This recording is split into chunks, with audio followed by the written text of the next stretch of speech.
అందరికీ నమస్కారం అండి. అందరూ ఎలా ఉన్నారు? బాగున్నారా? ఈరోజు నేను ఈ వీడియోలో మా పెళ్లి రోజు వీడియో అయితే చూపిస్తానండి. ఇది మా 10th వెడ్డింగ్ యానివర్సరీ. మాకు పెళ్ళై 10 ఏళ్ళు అవుతుందండి. 7 ఇయర్స్ అయితే హాస్పిటల్స్ చుట్టూ పిల్లల కోసం తిరుగుతూ ఎప్పుడు పెళ్లి రోజు వచ్చేది, ఎప్పుడు పెళ్లి రోజు వెళ్ళేది కూడా మాకు తెలిసేది కాదు. అస్సలు జరుపుకోవాలన్న ఇంట్రెస్ట్ కూడా ఉండేది కాదు. సో ఇప్పుడైతే నలుగురం అయ్యాం కదా, సో అందుకని ఇంకా పెళ్లి రోజు జరుపుకుందాం మంచిగా ఈ ఇయర్ అయినా అని చెప్పి డిసైడ్ అయ్యాను అనమాట. సో అందుకే ఇలాగా మంగళగిరి పట్టు శారీ అండి. ఇదైతే కాటన్ పట్టు, చాలా సాఫ్ట్గా రోజంతా చాలా బాగా క్యారీ చేయొచ్చు, ఎటువంటి ఇబ్బంది అయితే లేకుండా. సో రెయిన్ డ్రాప్ బ్యాంగిల్స్ అయితే నాకు చాలా బాగా నచ్చినాయండి, అందుకే వీడియోలో చూపిస్తున్నాను. సో ఈ శారీ అయితే నాకు చాలా బాగా నచ్చి తీసుకున్నాను అండి. కలర్ కూడా నాకు బాగా నచ్చింది. ఇప్పుడు మంచిగా ట్రెండ్ అవుతున్నాయి కదా మంగళగిరి శారీస్. సో అందుకని ఇంకా పూజ చేసుకున్నానండి. చాలా సింపుల్గానే పూజ చేసేసుకున్నాను. జస్ట్ భగవంతుడికి దండం పెట్టుకున్నాను. ఇలాంటి పెళ్లి రోజులు మంచిగా జరుపుకోవాలి, ఇంకా కొంచెం కష్టాలు కాకుండా మంచిగా హ్యాపీనెస్ని కూడా ఇస్తుండు స్వామి అని చెప్పి భగవంతుడికి అయితే దండం పెట్టుకున్నానండి. నాకైతే ఈ పెళ్లి రోజు అనేది కొంచెం స్పెషలేనండి, ఎందుకంటే మేము ఎప్పుడు ఇద్దరమే ఉండేవాళ్ళం. సో పెళ్లి రోజు అనేది అస్సలు జరుపుకోవాలన్న ఇంట్రెస్ట్ కూడా ఉండేది కాదు ఇద్దరికి కూడాను. వచ్చిందా వెళ్ళిందా అన్నట్టే ఉండేవాళ్ళం.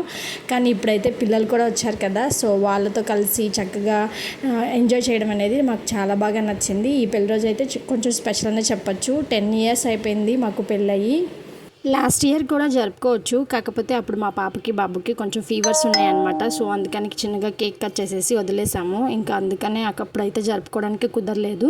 సో ఈ ఇయర్ అయితే మంచిగా పూజ చేసుకొని, లైఫ్లో కొన్ని పొందడానికి టైం పడుతుంది కానీ అవి రావడానికి మనకంటూ భగవంతుడు కూడా అర్హత అనేది చూస్తాడు కదండి. సో అర్హత అనేది ఖచ్చితంగా వచ్చిన రోజున మనకైతే అది ఇస్తాడండి స్వామి అయితే, నేను అదే అనుకుంటాను. సో కానీ మేమైతే చాలా బాధపడ్డామండి పిల్లల గురించి అయితే.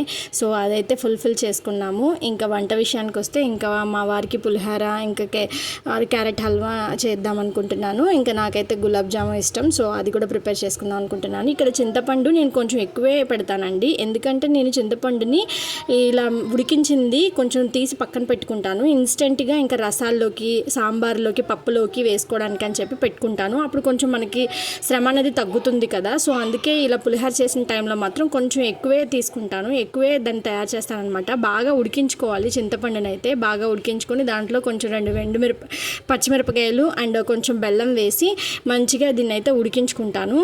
ఇంకా పిల్లలు కూడా తింటారని చెప్పి సేమియా సగ్గుబియ్యం పాయసం తయారు చేస్తున్నానండి. ఇది బెల్లంతో తయారు చేస్తాం కదా, సో అదైతే పిల్లలకి హెల్తీగా ఉంటుంది, పంచదార అనేది తక్కువ ఉంటుంది కాబట్టి ఇంకా వాళ్ళకు కూడా పెట్టచ్చు అని చెప్పి ఇంకా సగ్గుబియ్యం సేమియా పాయసం కూడా చేస్తున్నాను.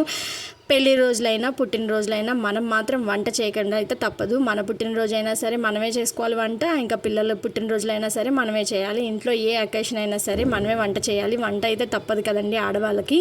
సో సగ్గుబియ్యాన్ని ఇలా కొంచెం నానబెట్టండి ముందే, సో అవి తొందరగా ఉడుకుతాయి అనమాట, ఎక్కువ టైం తీసుకోవు. సో కొంచెం సేపు అయితే నానబెట్టాను.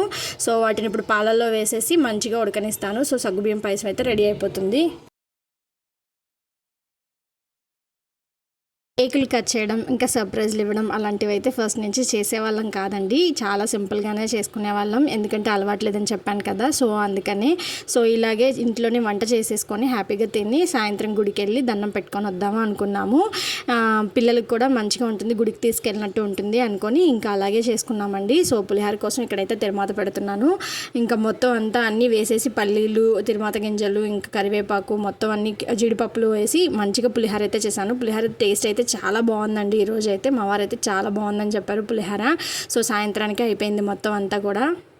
ఇద్దరు చిన్నపిల్లల్ని ఒంటరిగా ఇలా చూసుకోగలుగుతున్నానంటే మా వారి హెల్ప్ కూడా చాలా ఉంటుందండి అందులో. మా వారైతే చాలా హెల్ప్ చేస్తారు. ఎప్పుడైనా నాకు బాగా నీరసం అనిపించి ఇంకా కొంచెం రెస్ట్ తీసుకోవాలనిపించినప్పుడు మా పిల్లల్ని ఆయనే చూసుకుంటూ ఉంటారు. ఆ హెల్ప్ లేకపోతే ఇంకా అస్సలు చేయలేనండి. ఎవరి హెల్ప్ లేకుండా అలా చేయటం అంటే చాలా కష్టం చిన్నపిల్లలకి మరీను. సో అందుకని మా వారి హెల్ప్ చాలా ఎక్కువే ఉంటుంది. సో ఇంకా చిన్నగా ఉన్నప్పుడు పిల్లలు అయితే ఇంకా బాగా హెల్ప్ చేసేవాళ్ళు, సగం పని ఆయన చేసేవాళ్ళు, సగం నేను చేసుకునేదాన్ని. ఇప్పుడు కొంచెం పెద్దవాళ్ళు అయ్యారు కాబట్టి నేను ఇంకా చేసుకోగలుగుతున్నాను. అప్పుడు బాగా చిన్నగా ఉండేవాళ్ళు, ఇంకా ఆయన నేను కలిసి ఇద్దరం చేసుకునే వాళ్ళం. మరీ ముఖ్యంగా హాస్పిటల్స్లో ఉండేటప్పుడు అయితే పిల్లలకి జ్వరాలు వచ్చి, డెంగ్యూ ఫీవర్లు వచ్చి చాలా ఇబ్బంది పడ్డామండి. అప్పుడైతే హాస్పిటల్స్లో ఉన్నప్పుడు నేను ఇద్దరు పిల్లల్ని హాస్పిటల్లోనే ఉంచుకొని చాలా ఇబ్బంది పడేవాళ్ళము. అయినా కూడా ఆయన ఉండడం బట్టి నేనైతే అలా క్యారీ చేయగలిగాను, అలా చేసుకురాగలిగాను నేనైతే. ఇంకా ఆయనకైతే చాలా థ్యాంక్స్ చెప్పాలి ఆ విషయంలో మాత్రం. ఇంక ఇక్కడ పులిహోర కూడా రెడీ అయిపోయింది. కొంచెం స్వామికి తీసి పక్కన పెట్టాను, దేవుడికి పెట్టుకుందాం అని చెప్పి. ఇంకా నెక్స్ట్ వచ్చేసరికి గులాబ్ జాము ప్రిపేర్ చేస్తున్నాను. గులాబ్ జాములు అయితే చాలా బాగా వచ్చినాయండి, కానీ ఒక చిన్న మిస్టేక్ ఒక చిన్న మిస్టేక్ చేశాను. అదేంటంటే షుగర్ సిరప్ ఉంటుంది కదా, అది వేడిగా ఉన్నప్పుడే నేను గులాబ్ జామున్ అనేది వేసేసాను అనమాట మర్చిపోయి. సో ఏదో ఆలోచిస్తూ సో అవి అయితే కరిగిపోయినాయండి, లేకపోతే ఇంకా బాగా వచ్చాయి టేస్ట్ అయితే. గులాబ్ జాములు కూడా ఎక్కడ క్రాక్స్ లేకుండా కొంచెం మంచిగానే వచ్చినాయి ఈసారి. ఎప్పుడు నాకైతే క్రాక్స్ బాగా వచ్చేవి, ఇప్పుడు కొంచెం తగ్గినాయి అనమాట, క్రాక్లు కూడా లేకుండా. కొంచెం చేతికి గీ రాసుకొని చేశానండి, సో అందుకే కొంచెం క్రాక్స్ కూడా తగ్గినాయి. ఇదేనండి షుగర్ సిరప్లో. ఈసారి ఏం చేశానంటే కొంచెం బెల్లం కూడా ఉందని చెప్పి ఎక్స్ట్రా పక్కన పెట్టింది, సో అది కూడా వేసుకున్నాను. ఇంకా గులాబ్ జాములని వేడిగానే వేసేసాను, మర్చిపోయాను అనమాట. నేనైతే ఎక్కడో ఆలోచిస్తూ వేసేసాను, సో కరిగిపోయినాయి చాలా వరకు కూడా. సో కైనా టేస్ట్ బాగానే ఉందని చెప్పి తినేసాము ఇంకా అలాగే.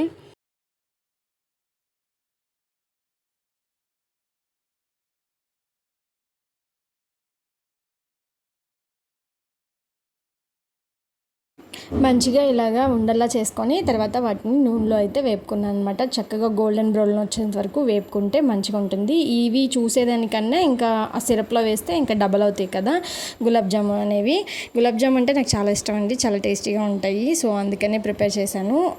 నాకైతే చాలా బాగా నచ్చాయి, టేస్ట్ అయితే బాగుంది. సో నేను ఆ మిస్టేక్ చేయడం వల్ల అలా జరిగిందనమాట. సో ఇలా గోల్డెన్ బ్రౌన్ వచ్చేంత వరకు చేసుకున్నాను.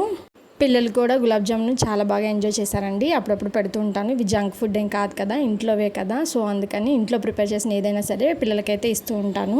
సో స్వీట్ కాబట్టి, స్వీట్ అంటే షుగర్తో చేసినవి అయితే కొంచెం తక్కువే పెడతా ఉంటాను. సో అందుకే కొంచెం తక్కువే ఇచ్చాను అనమాట. ఇలాగే రెడీ అయిపోయినాయి గులాబ్ జాము. చాలా టేస్టీ అండి, యమ్మీగా కూడా ఉన్నాయండి.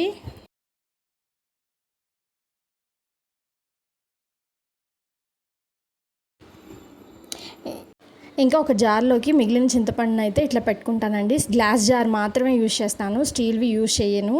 సో గ్లాస్ జార్లో ఇలా స్టోర్ చేసుకొని ఫ్రిడ్జ్లో పెట్టుకుంటాను. ఇదైతే నాకు పప్పుల్లోకి, సాంబార్లోకి ఇట్లా వేసుకోవడానికి బాగా ఇంకా గీ అయితే ఇచ్చేసుకుంటున్నానండి. దీంట్లో కొంచెం జీడిపప్పు వేసుకొని సగ్గుబియ్యం పాయసంలోకి, ఇంకా క్యారెట్ హల్వాలోకి వేసేసుకుంటున్నాను ఒకేసారి. ఈ పని కొంచెం తక్కువ అవుతుందండి ఇలా చేసుకోవడం వల్ల, ఫాస్ట్గా అయిపోతుంది. ఇంకా బౌల్స్ కూడా తోమేవి కూడా తగ్గుతాయి అనమాట. సో అందుకే ఇట్లా చేసేసుకుంటాను ఫాస్ట్గా. ఈరోజైతే ఎక్కువ గిన్నెలు అవ్వకుండా చాలా తక్కువలోనే అయిపోయినాయండి. సో కొంచెం టెక్నిక్స్ అనేది యూజ్ చేశాను. సో అందుకని ఇంకా సగ్గుబియ్యం పాయసంలోకి ఇంకొకటి వచ్చేసరికి క్యారెట్ హల్వా కూడా ప్రిపేర్ చేసుకున్నాను. చాలా టేస్టీ అనిపించిందండి క్యారెట్ హల్వా. నేను రెడ్ కలర్ క్యారెట్స్ ఉంటాయి కదా, వాటితో ప్రిపేర్ చేస్తాను. అవి వింటర్లో వస్తాయి అనమాట మనకైతే, చాలా బాగుంటాయి టేస్ట్. ఇంకా ఈ క్యారెట్ హల్వాకి చాలా షుగర్ కూడా చాలా తక్కువే పడుతుంది. సో అందుకని ఇంకా ఒక 3 స్పూన్స్ 2 స్పూన్స్ అలా సరిపోతాయి అనమాట. ఇది మామూలుగానే అవి క్యారెట్స్ చాలా తీయగా ఉంటాయండి. నేను ఇంతకుముందు కూడా క్యారెట్ హల్వా చేశాను. కొంచెం ఈ క్యారెట్స్తో నేను ఎక్కువగానే చేస్తూ ఉంటాను. ఇది హెల్తీగా ఉంటుంది, ఇంకా క్యారెట్ కాబట్టి మంచి వెజిటేబుల్ కూడా లోపలికి వెళ్ళినట్టు అనిపిస్తుంది మనకి. క్యారెట్ హల్వాలకి కొంచెం పాలు పోసుకుంటే ఇంకా టేస్ట్ అనేది బాగుంటుందండి, చాలా బాగుంటుంది. ఇంకా పచ్చివాసన అనేది పోయి మంచిగా క్యారెట్ అనేది ఫ్రై అయ్యి తర్వాత ఇలా కొంచెం పాలు కూడా బాగా ఉడికిన తర్వాత పచ్చిపాలు పోసినా బాగానే ఉంటుందండి. ఇంకా కాచి చల్లార్చిన పాలే పోయాల్సిన అవసరం ఏం లేదు. సో ఇంకా మిగిలిన డ్రై ఫ్రూట్స్ని కూడా దాంట్లో వేసేసుకున్నాను. ఇంకా అంతేనండి, క్యారెట్ హల్వా అయితే రెడీ అయిపోయింది. ఇంకా ఈరోజు క్యారెట్ హల్వా, పులిహోర, ఇంకా సగ్గుబియ్యం సేమియా పాయసం, ఇంకా గులాబ్ జాము చేసుకున్నాము. మా వారు బయట తెచ్చుకున్నానన్నా సరే ఇంట్లోనే చేస్తానని చెప్పి ఇవన్నీ ప్రిపేర్ చేసుకున్నానండి. ఈ వీడియో మీకు నచ్చినట్లయితే ఖచ్చితంగా ఛానల్ అయితే సబ్స్క్రైబ్ చేసుకోండి. ఇంకా like and share and comment కూడా చేయండి. Thank you so much for watching this video.